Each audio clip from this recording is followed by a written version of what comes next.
Welcome to Saturdays at 7, Christian Scholars Review's conversation series with thought leaders about the academic vocation and the relationship that vocation shares with the church. My name is Todd Ream. I have the privilege of serving as the publisher for Christian Scholars Review and as the host for Saturdays at 7. I also have the privilege of serving on the faculty and the administration at Indiana Wesleyan University. Our guest is Russell W. Howell, the Kathleen Smith Chair of Natural and Behavioral Sciences at Westmont College. Thank you for joining us. It's a pleasure. Thank you for inviting me.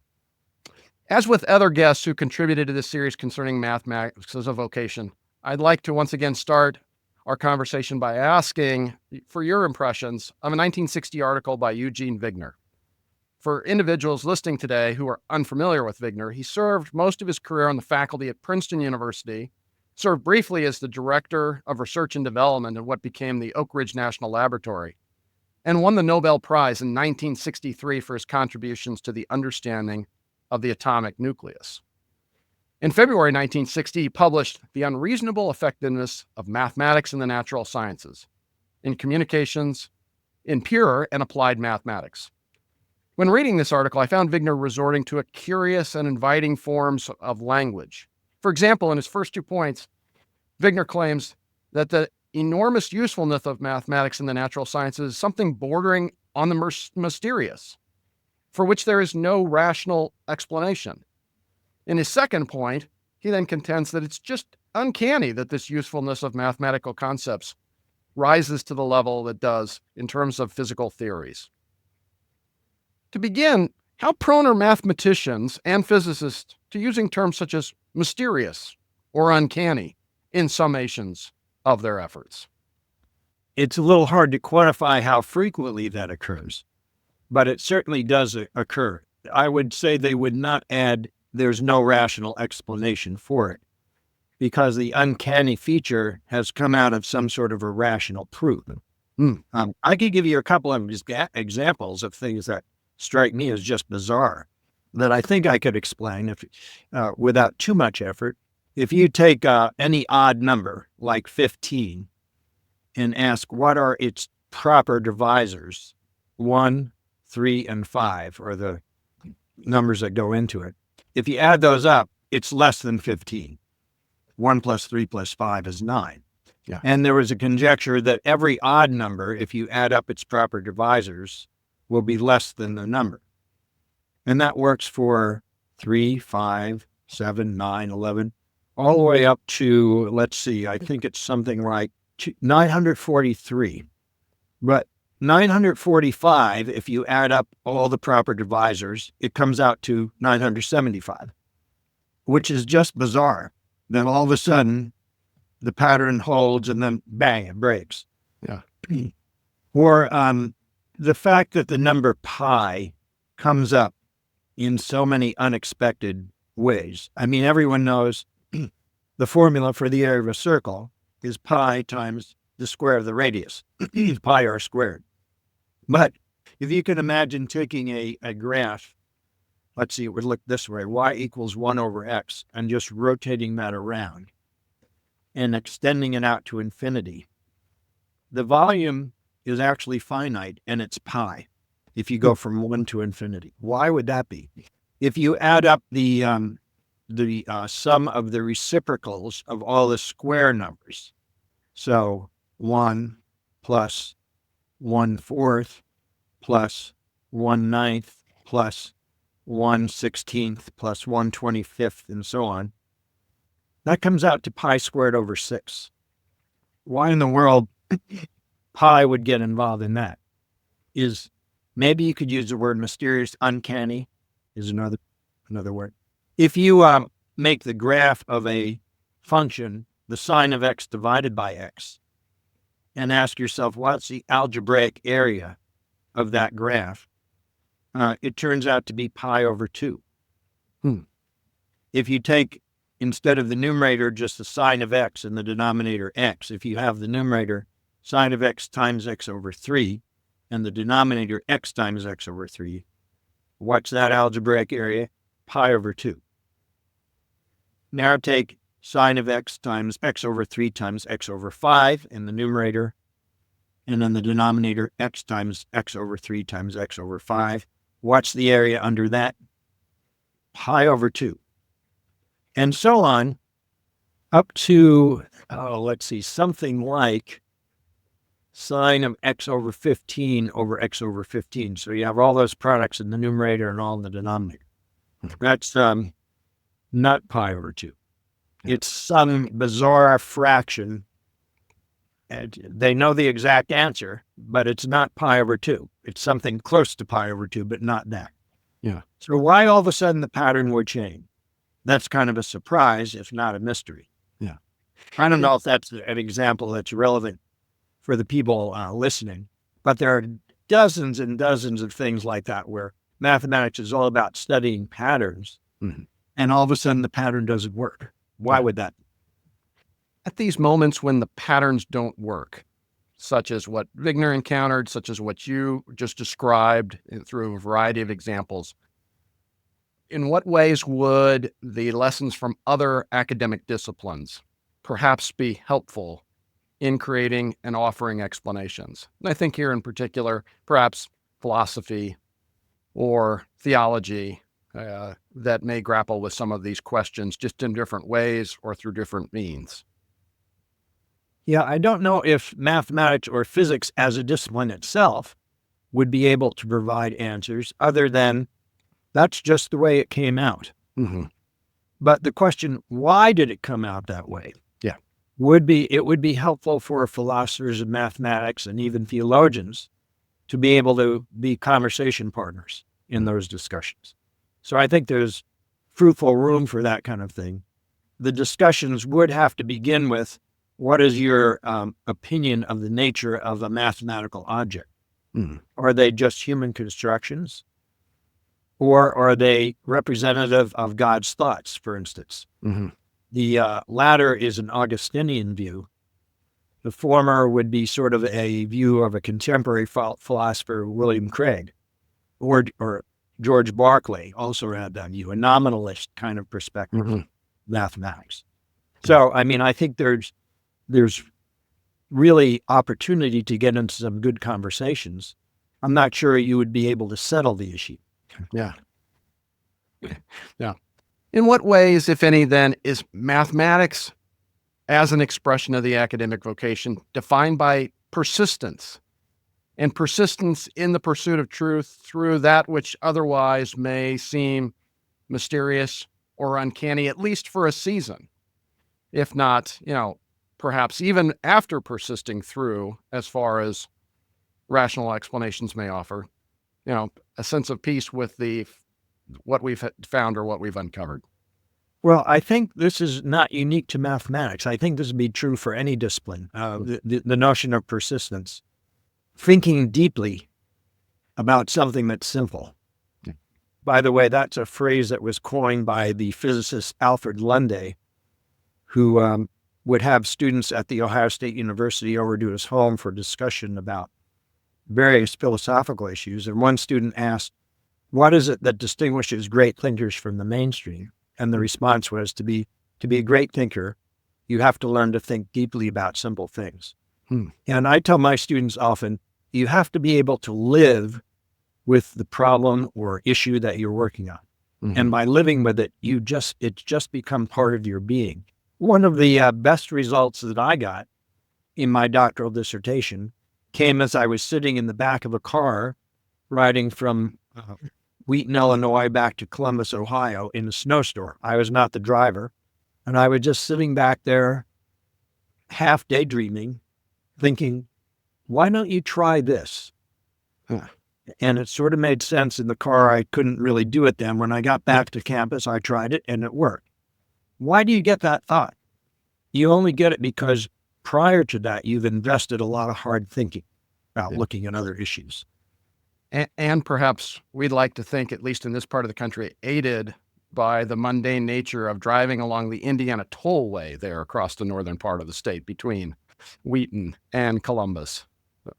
Yes, I have no doubt that was part of it. I can't remember the route we took. But all I remember is there was snow all over the place. And A common feature of the Indiana Tollway, 4 or 5 months of the year. Yeah.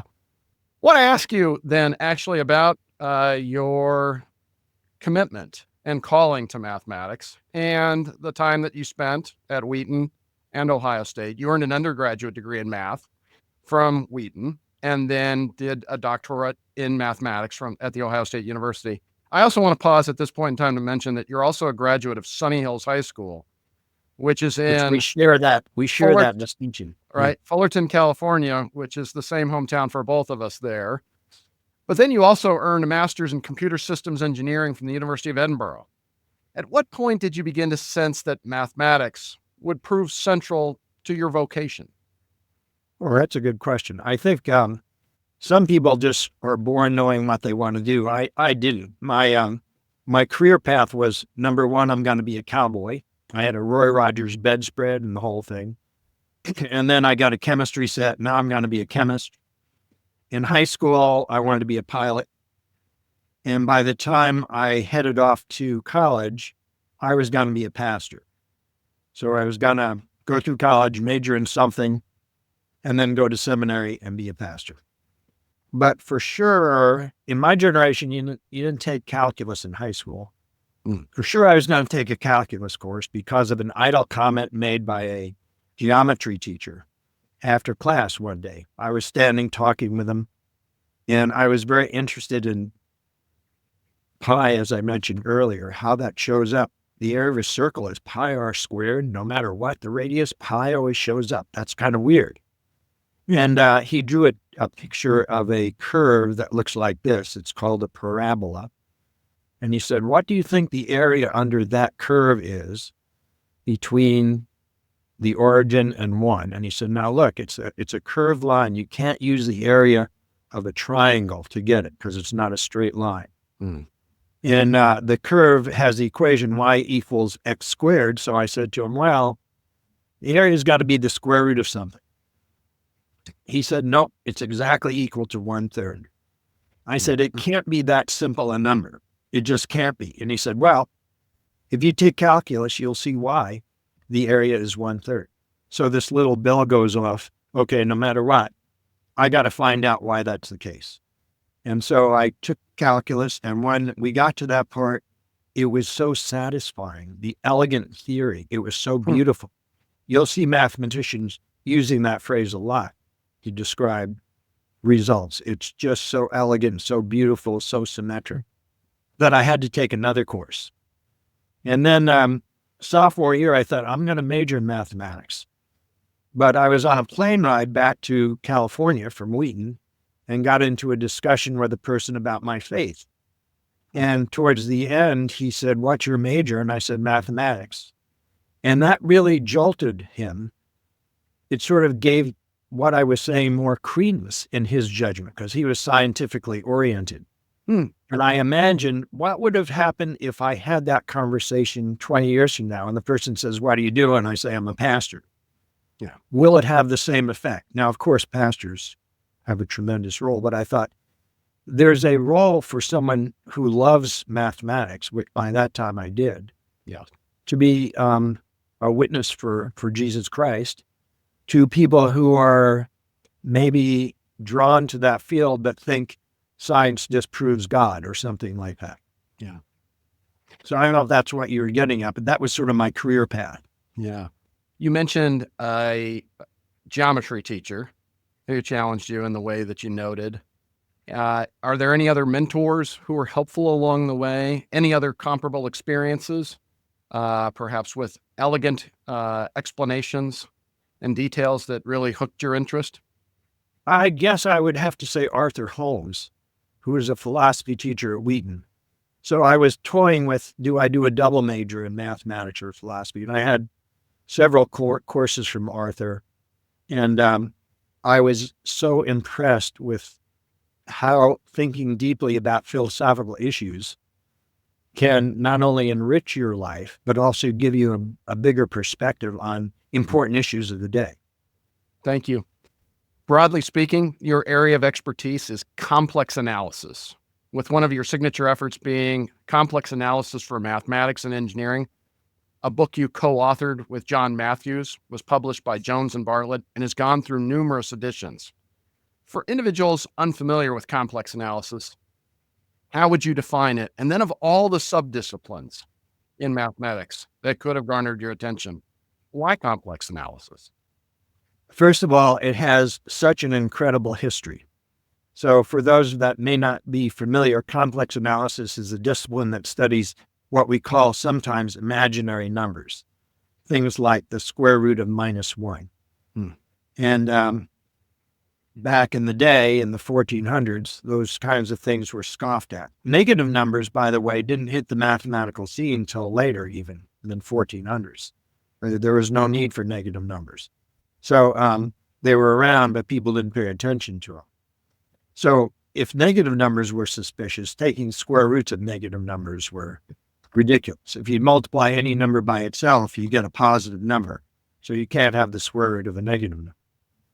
But mathematicians kept using their imagination, and there's a very colorful history of how complex numbers developed. What was needed was, number one, some sort of a geometric representation. What would they be? And then how do you multiply and divide them? Things like that. And a regular number you can think of as just a point on a straight line with maybe 0 arbitrarily designated. And then if you go to the right, that's +1. If you go to the left, that's -1. I don't know if that's right and left as you're looking on the screen. But a complex number is simply now a point on the plane. So if down here is the straight line, you take a point on the plane and multiply it by itself, you can get to that number -1. And now, you mentioned Eugene Wigner earlier. He used complex numbers all the time as ways to describe the quantum world. Complex numbers play a big role. I'd even say they're indispensable in doing that. So that's just amazing by itself. That's something that would have no practical application. The theory of complex numbers was not motivated by any desire for practical application. It was purely abstraction. Yeah. Let's see if we can somehow create the square root of -1. And then maybe 200 years later, applications start showing up. No. And there was a philosopher at University of Notre Dame who unfortunately died about 5 years ago named Nick Detlefsen, philosopher of mathematics. He sent me an email one day saying, I am puzzled by how complex analysis, those theories, can simplify calculations so much for regular mathematics. And that's true also. I tell my classes when I teach the course, if you want to make things simple, complex analysis does it. Complex analysis makes real analysis simple, is sort of the standard line. Maybe I'm just sort of rambling here, but all those things combined are what kind of drew me to the subject. Yeah. Perhaps the answer to the question I'm about to ask then, points back to the examples you were offering early on in our conversation. But in what ways, if any, might the study of complex analysis lead, at least initially, to conclusions which can be described as nothing other than mysterious or uncanny? In what ways can the study of complex analysis lead to conclusions that are uncanny? I'll go with that. So this gets back to Mike Detlefsen's question. Yeah. Why is it that complex analysis is able to simplify calculations that would otherwise be very laborious? That's just what it does. So in order to evaluate real integrals, certain types of real integrals, the process is greatly simplified by using complex analysis. I guess I don't want to get more technical than that.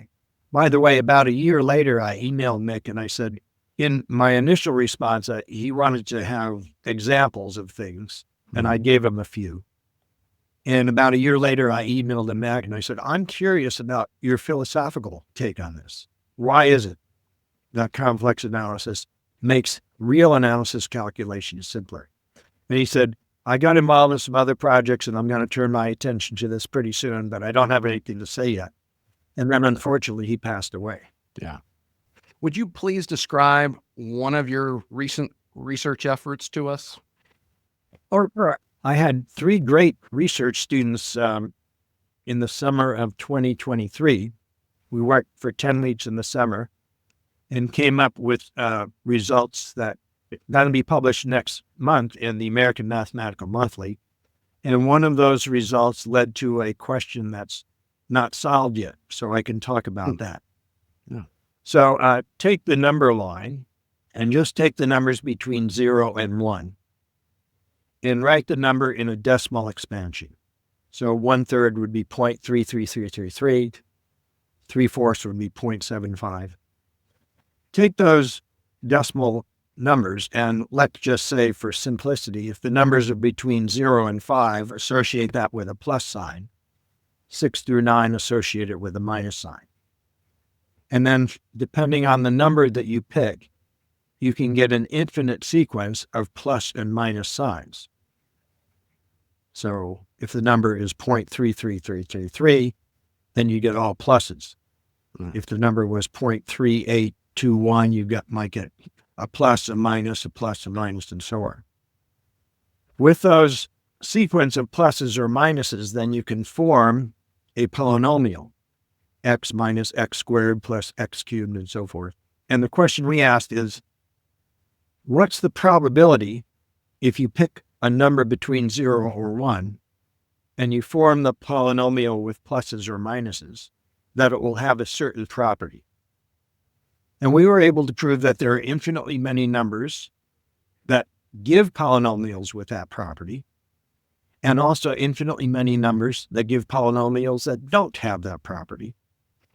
And we were also able to prove that the probability is either 0 or 1, that you pick a number that will have that property.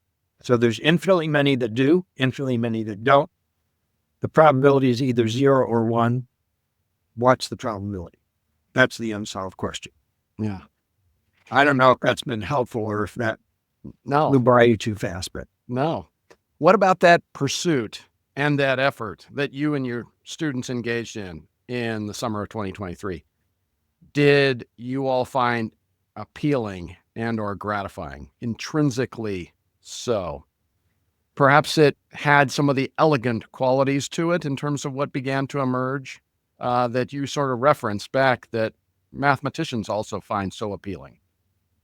Well, yeah, first of all, it was a great pleasure to be working with such highly gifted students. I mean, and one is just about to graduate this year. One graduated, 2 others graduated in 2024, and we're still in touch. Yeah. So the fellowship that comes from working on something, I think C.S. Lewis talked about friendship develops when you're pursuing a common area. That's where real friendship comes from, where you're both engaged in a common effort. And so I just think those 3 guys are just tremendous people. And so that was a real joy. But in terms of the results itself, Andrew Wiles, in a very interesting NOVA video, a Princeton mathematician, was asked about the process in which he proved an amazing result. He proved Fermat's last theorem, something that had been unproved for over 300 years. And he says something like this: sometimes it involves reading something in a book over here and seeing how that calculation was done. Sometimes it involves looking at some other effort and trying to expand the context.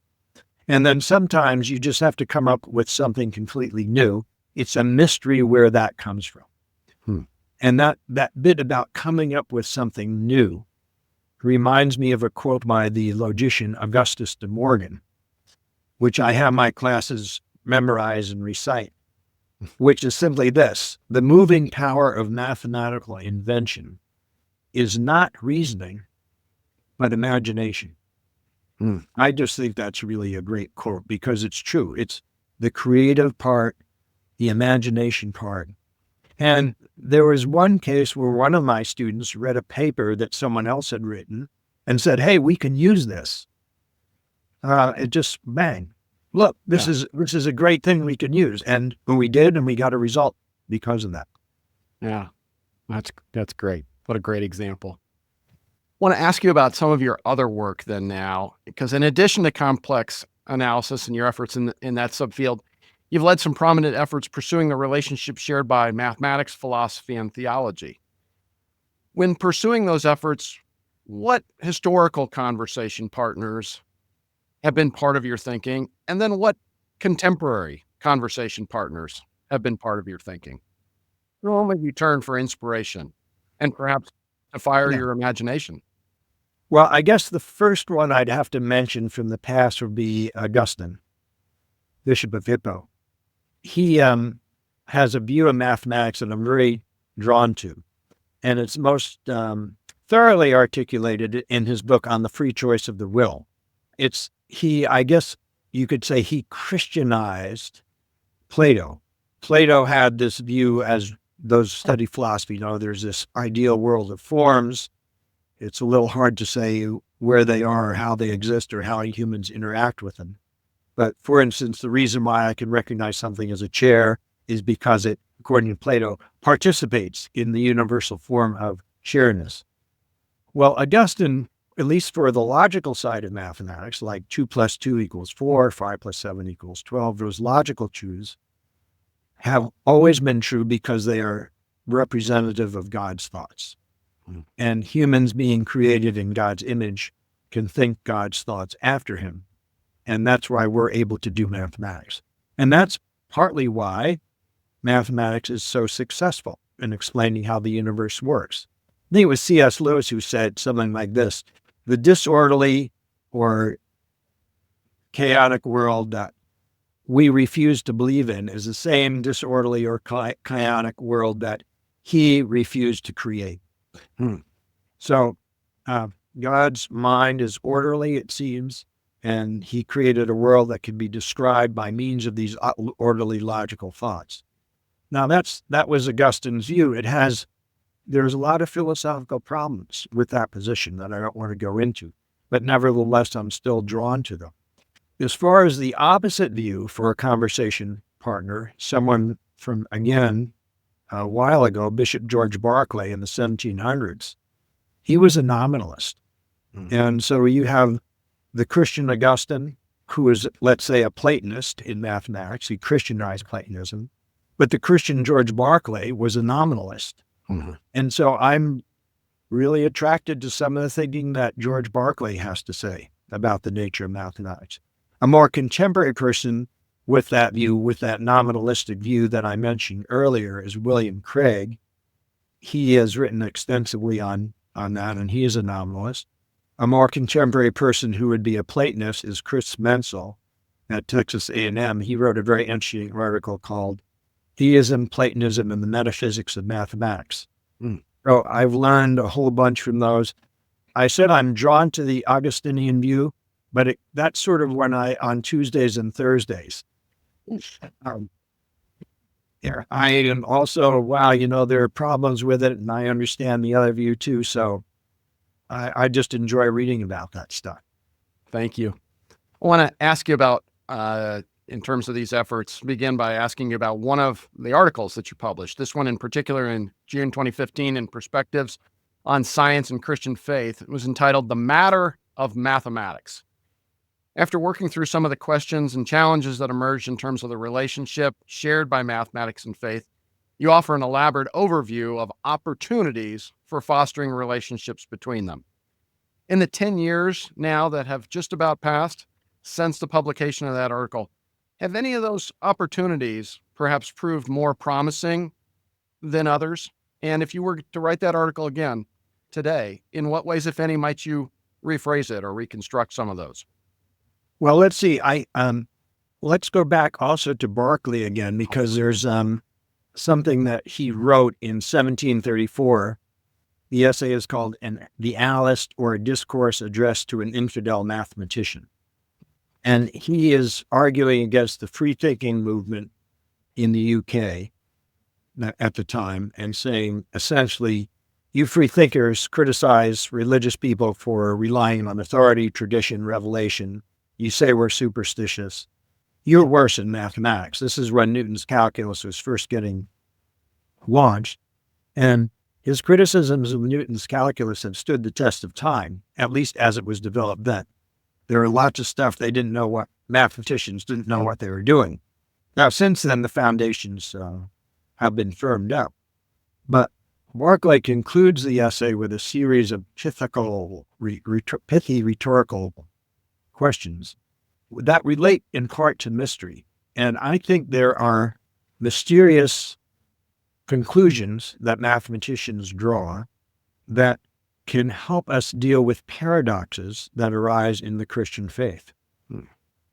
So, for instance, using the axioms of Zermelo and Frankel, ZFC is the accepted set of axioms that mathematicians now use. You can take a sphere of, let's say, the volume is 1, and decompose it into just 5 sections without distorting or bending them or twisting them, reassemble it into 2 spheres with the same volume. How can that be? Well, there are ways to resolve it. The 2 things that you get are not measurable sets, it turns out, and that's more technical than I want to get into. But I had a New Testament teacher at Wheaton, Morris Inch, who said one day, I have a problem set. We were talking about synoptic problems, something like that. And he paused and he said, I have a problem set of issues with the scripture that just, they're hard to sort out. And then he said, I take comfort that this problem set is different than it was 20 years ago, but it's always there. So if things can get convoluted, so to speak, in a logically defined, very precise language framework such as mathematics, it shouldn't surprise us that paradoxes and antinomies or things like that show up in our Christian faith. Yeah. And the fact that there are these surprising things in mathematics, some of which you go, how could that be? Let me give you another example. I mentioned these 2 sets of numbers. There's infinitely many numbers that have the property. There's infinitely many numbers that don't. Well, the fractions are one set of infinite numbers. Things that can't be written as fractions, we call irrational numbers, are another set. And you can actually show that you can't match those up. There's actually more of the irrationals than rationals. How can that be if they're both infinitely large? And then you just shrug your shoulders and say, that's the way things are with infinity. And sometimes looking at those aspects of mathematics has helped me to accept the possibility of there being mysteries in my faith, things that I won't necessarily be able to sort out. Even though the context of this scriptural passage is slightly different. As far as the heavens are above the earth, so are my thoughts above your thoughts. So it creates maybe a humility about the limits of human knowledge, I suppose. No, thank you. I want to ask you now about 2 of your co-edited works. Perhaps one for which you are most well known was published in 2011 by Harper One. Volume you co-edited with James Bradley entitled Mathematics Through the Eyes of Faith. 10 years prior to that, also with James Bradley, you co-edited Mathematics in a Postmodern Age that was published by Erdmans. What were your motivations for co-leading those efforts? And what did you learn through those efforts and through the conversations that you had with your fellow contributors? There was an organization that was founded by Robert Brabenek of Wheaton College called the Association of Christians in Mathematical Sciences. Has about 400 members. And I had read a book. I don't want to give the title because I was very critical of the book. It was dealing with mathematics and faith. And I thought it was very, very confrontational, maybe naive philosophically. For instance, there's a line early in the book that says, secular thinking teaches us that man began counting by grunting and groaning in the cave. A biblical view of man presents him as a fully functioning automaton. And when I read that, I got embarrassed at the thought of a non-Christian reading that. Regardless of what one's view of evolution is, I thought that was not the right approach. So we had a conference of this organization in 1997, and I gave a little talk at the conference criticizing that book and saying, look, I think collectively, we can write a better one. I don't think I'm capable of writing a book by myself that deals with mathematics and faith, but collectively, come on, we can do this. And I outlined Here's what I think such a book would look like. So that was part of the talk. That night, there was a knock on my door, and it was Jim Bradley. And he said, boy, I've been thinking about this too, and I think we can together. And so we wound up getting a grant from the Calvin Center of Christian Scholarship, brought in a bunch of scholars to work. And that's where mathematics in a postmodern age came from. The opportunity to work with other Christians who are pursuing common interests. I think I referred to C.S. Lewis. Right. That brings great joy. And I'm still in touch with those people. The follow-on, 10 years later, Jim left Calvin, and he was at the Templeton Foundation. I had an appointment at Oxford at the time. And I got an email out of the blue, and he said, hey, I just found out that Harper One is revising their Through the Eyes of Faith series. This would be a good time to propose that we have a mathematics volume. I can't do it because I'm at Templeton. I'm not allowed to do this, but why don't you contact Harper One? So I did, and we sent out surveys, and we had another workshop with people. A year or two later, Jim had wound up leaving Templeton, and so he came on, he was allowed to join the project. So that's how that got going. Yeah.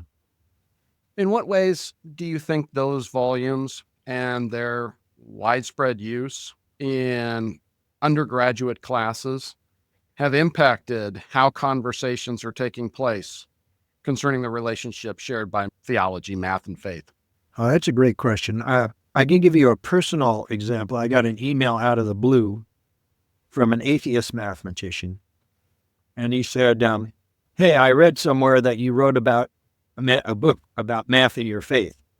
Having no faith in me, I don't even know what that means, except perhaps in my ability to reason. I can't see how a rational person can subscribe to the Christian dogma. And I just wonder if you have anything to say about that. That was essentially his email. And so I wrote back and I said, let's get together for breakfast. He concluded his email by saying, by the way, I'm a happy member of the Skeptic Society of Altadena. And so about a year later, or maybe less than a year, we got together and had a very good conversation. But it was just the fact of that book, rather than the content, that produced some good conversation. He remained a skeptic, as far as I know, but I think more appreciative of people in studying mathematics who also have a faith. Yeah. Before we close our conversation, I want to ask you a couple of questions about the academic vocation, your understanding of it, and the practice of mathematics. As a mathematician and a scholar of complex analysis, what qualities and/or characteristics define how you understand and come to terms with your calling to the academic vocation? There's a great quote by Frederick Buechner, who talks about calling. I hope I can get it right. It's the place God calls you is where your deep gladness and the world's deep hunger meet. Frequently, I say to counsel students that come into my office and say, I want to be such and such, and I'm not sure what major to do because I want to do such and such. And I say, you're asking the wrong question. You should ask not what you're going to do with your major. You should ask what your major is going to do with you. How is it going to shape you? How is it going to develop your character? How is it going to increase your imagination, your creativity? Any major can do that. And the way you serve God is going to be by using your passion and contributing to God's kingdom with the gifts that he's given you.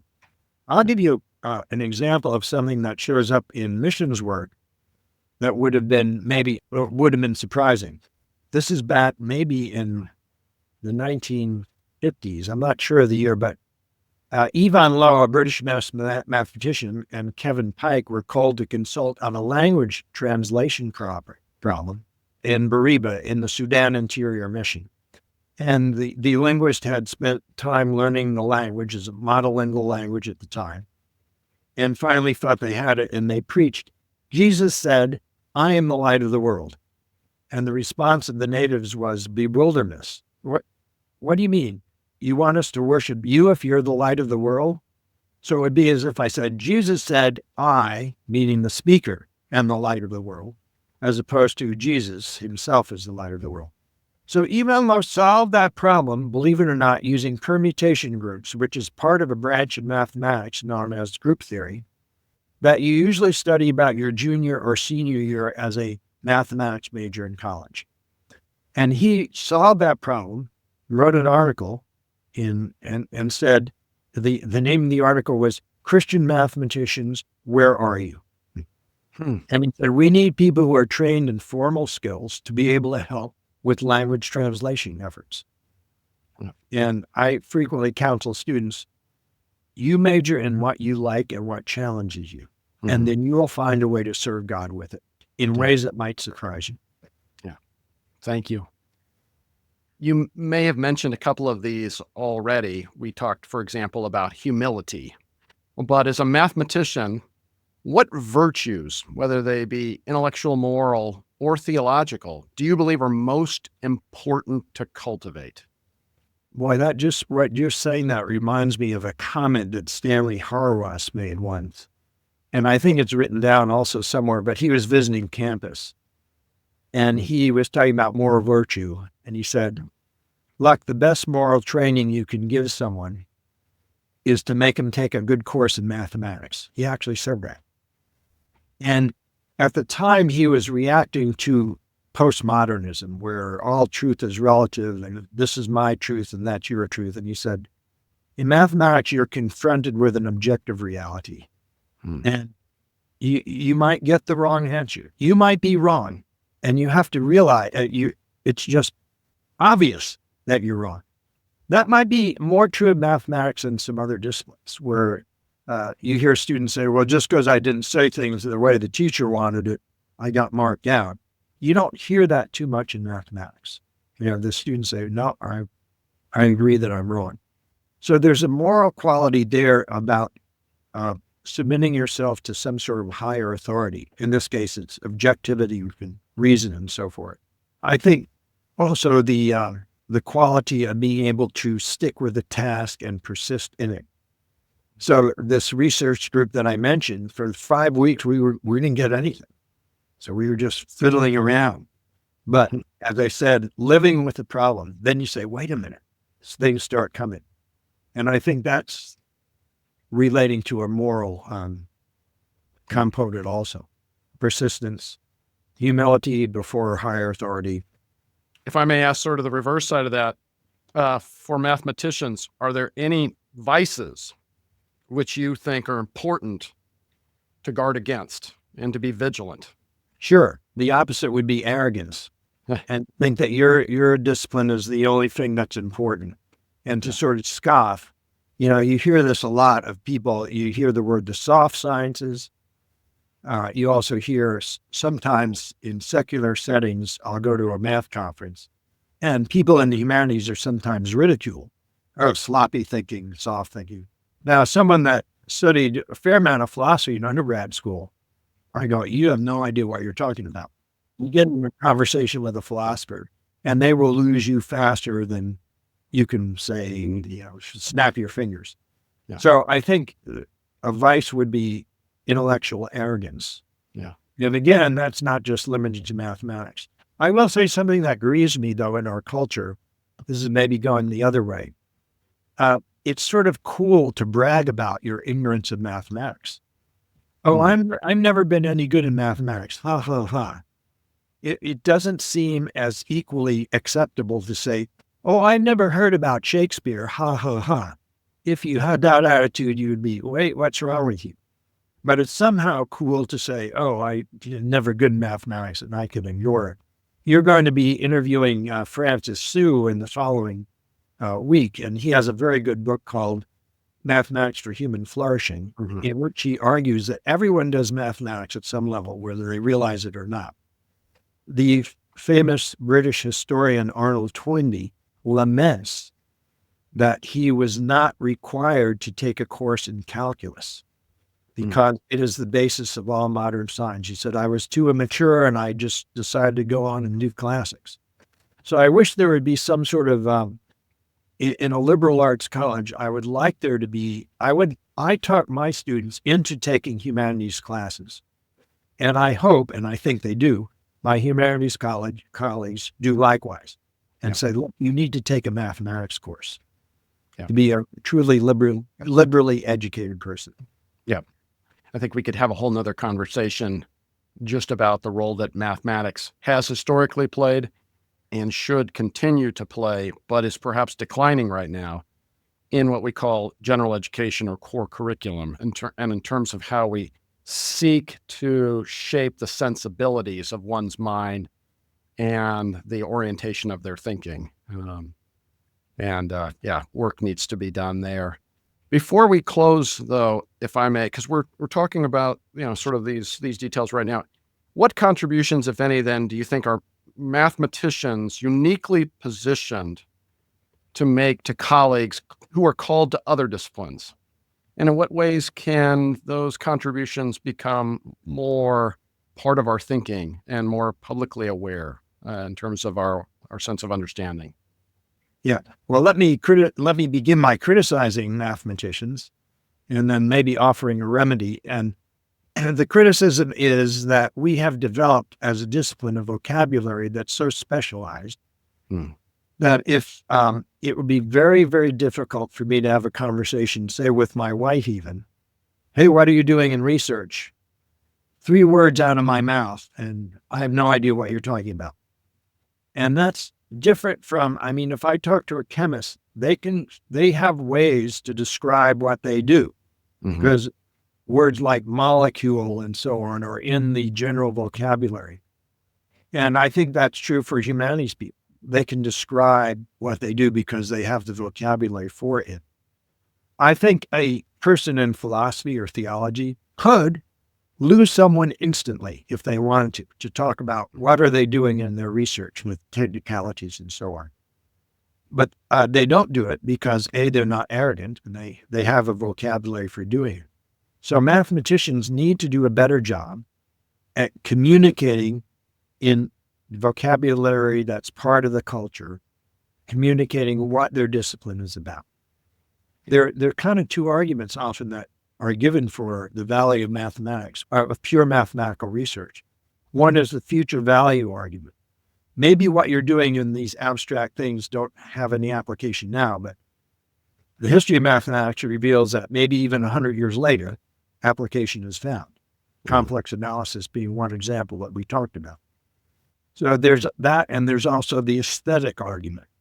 Just like a painter paints objects that are beautiful, so our mathematical theories are beautiful, and in that sense, they're intrinsically worthwhile.